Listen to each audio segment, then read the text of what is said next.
মেয়েটি চুপিসারে তার স্বামীর শরীরে একটি রূপোর সূচ ঢুকিয়ে দেয় এবং 1 2 3 করে গুনতে শুরু করে। পরের মুহূর্তে স্বামীর শরীরে বিষক্রিয়া শুরু হয়। সে মাটিতে লুটিয়ে পড়ে এবং মুখ দিয়ে রক্ত বের হতে থাকে। প্রতিশোধ নেওয়ার জন্যই সে এই কাজ করে, কারণ সে পুনর্জন্ম নিয়ে ফিরে এসেছিল। আগের জন্মে সে তিয়ান ই ইনশিও পন্থের প্রধান শিষ্যা ছিল, যে তার চিকিৎসার জন্য খুব পরিচিত ছিল। সেই জন্মে সে তার স্বামীকে বাঁচানোর জন্য নিজের সমস্ত জীবনশক্তি উৎসর্গ করেছিল, কিন্তু স্বামী তাকে ঠকিয়েছিল। সে তার প্রেমিকাকে, যার ক্যান্সারের শেষ পর্যায়ে চলছিল, সুস্থ করার জন্য তাকে জোর করেছিল। মেয়েটি রাজি না হলে স্বামী তাদের 3 মাসের সন্তানকে মেরে ফেলার হুমকি দেয়। বাধ্য হয়ে সে নিজের সমস্ত শক্তি খরচ করে প্রেমিকাকে বাঁচিয়েছিল, কিন্তু স্বামী নিষ্ঠুরভাবে সেই শিশুটিকে আগুনে ছুড়ে ফেলে দেয়। মেয়েটি সেখানেই মারা যায়। যখন সে আবার চোখ খোলে, তখন দেখে সে ঠিক সেই দিনটিতে ফিরে এসেছে যেদিন তাকে স্বামীকে বাঁচানোর কথা ছিল। সে ঠিক করে যে এবার আর স্বামীকে বাঁচাবে না। সে বৃদ্ধ লোকটিকে বলে যে ক্যান্সারের কোনো চিকিৎসা নেই আর পৃথিবীতে পুনর্জীবনের কোনো উপায়ও নেই। তখনই স্বামী জানায় যে সে একজন সাধু মহিলাকে চেনে।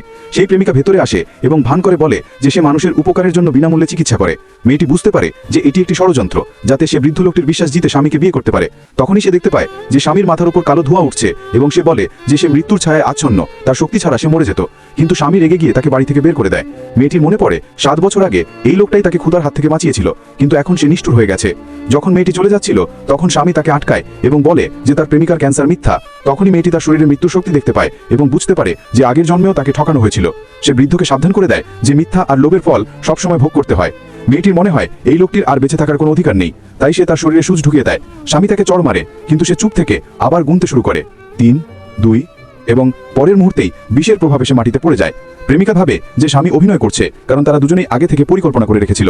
বৃদ্ধ লোকটি স্বামীকে অজ্ঞান দেখে ভয় পেয়ে যান, কিন্তু প্রেমিকা বলে যে সে তাকে বাঁচিয়ে দেবে। তখনই অন্য একটি পরিবার মেয়েটির কাছে সাহায্যের জন্য আসে। প্রেমিকা মেয়েটিকে প্রতারক বলে, কিন্তু পরিবারটি মেয়েটিকে বিশ্বাস করে এবং তাদের দুজনের মধ্যে 5 কোটির বাজি লাগে। লাইভ চিকিৎসার সময় মেয়েটি রোগীর নারী পরীক্ষা করে। খারাপ আত্মাগুলো বেরিয়ে আসে এবং যখন সবাই তাকে নিয়ে হাসাহাসি করছিল, সে সূচ ঢুকিয়ে নিজের আঙুল থেকে রক্ত রোগীর মুখে দেয়। সঙ্গে সঙ্গে রোগী জেগে ওঠে। সবাই অবাক হয়ে যায় এবং মেয়েটির ক্ষমতা বিশ্বাস করে। বৃদ্ধ লোকটি নিজের ভুল বুঝতে পারেন। অন্যদিকে প্রেমিকা সত্যি কথা বলে দেয় এবং ধরা পড়ে। বৃদ্ধ লোকটি মেয়েটির কাছে তার নাতিকে বাঁচানোর অনুরোধ করলেও স্বামী যতই অনুনয় বিনয় করুক না কেন, মেয়েটি ঠান্ডা গলায় বলে, তোমাকে বিয়ে করা আমার জীবনের সবচেয়ে বড় ভুল ছিল, এখন অনেক দেরি হয়ে গেছে। এরকম আরও ভিডিও পেতে ভিডিওটিতে লাইক করে চ্যানেলটি সাবস্ক্রাইব করে দাও।